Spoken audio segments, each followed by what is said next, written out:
புலிப்பட்டி கல்லில் உறைந்த ஓவிய மரபு. மதுரையின் வடமேற்கே மேலூர் வட்டத்தின் அமைதியில் உறைந்திருக்கும் சிற்றூர்தான் புலிப்பட்டி.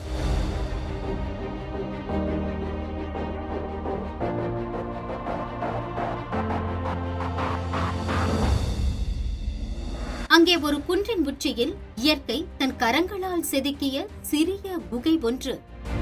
அது ஒரு கல் அல்ல, ஆயிரக்கணக்கான ஆண்டுகளுக்கு முன் வாழ்ந்த மனிதனின் குரல். அவன் சிந்தனையும் கலை உணர்வும் வாழ்வியலும் இன்றும் அந்த கல்லின் உள்ளே மூச்சு விடுகின்றன. அந்த குகையின் கூரை பகுதியில் சிவப்பு நிறத்தில் மலர்ந்திருக்கும் வரலாற்றிற்கு முந்தைய பாறை ஓவியங்கள். அவை வெறும் அலங்காரம் அல்ல, அவை ஒரு வேட்டை குழுவின் கதையை, ஒரு சமூகத்தின் உணர்வை, ஒரு காலத்தின் உயிரை பேசுகின்றன. மனித உருவங்கள், மான், நாய், அவற்றோடு சில ஆயுதங்களும் குறியீடுகளும் அந்த காலத்து கலைஞனின் ஆழ்ந்த பார்வையையும் நுணுக்கத்தையும் வெளிப்படுத்துகிறது. பொதுவாக பாறை ஓவியங்களில் ஆண் பெண் வேறுபாடு தெளிவாக காண்பது அரிது. ஆனால் இங்கு புலிப்பட்டியின் பாறை ஓவியங்கள் அந்த விதியை முறியடிக்கின்றன. இங்கு ஆணும் பெண்ணும் குழந்தையும் ஒவ்வொருவரும் தனித்தன்மையுடன் உருவாக்கப்பட்டுள்ளனர்.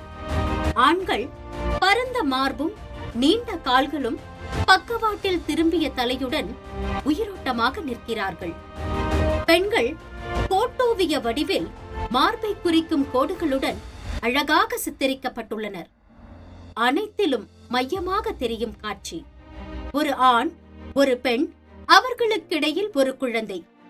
பெண்ணின் அருகே மான் ஒன்று, ஆணின் முன்னே நாய் உருவம். அவர்களுக்கு பின்புறம் 4 ஆண்கள் ஆயுதமின்றி வேட்டைக்கு செல்லும் போல். அவர்களுக்கு மேல் கொரடு போன்ற கருவிகள். அவை அனைத்தும் சேர்ந்து ஒரே சொல் சொல்கின்றன.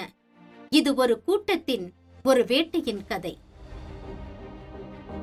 இது ஓர் இடத்தின் கதை மட்டுமல்ல, பல தலைமுறைகளின் கலைமரபின் சுவடாகும்.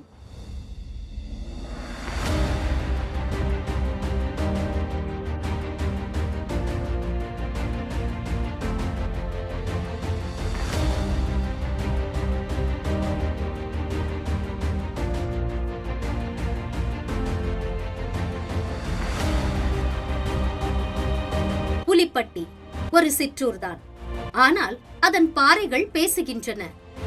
மனிதனின் முதற்பாடலை, அவன் இயற்கையோடு ஒருங்கிய வாழ்வை, அவன் கலை உணர்வின் பிறப்பை. காலம் மாறினாலும் அந்த கல்லின் கோடுகள் இன்னும் உயிருடன் பயணிக்கின்றன.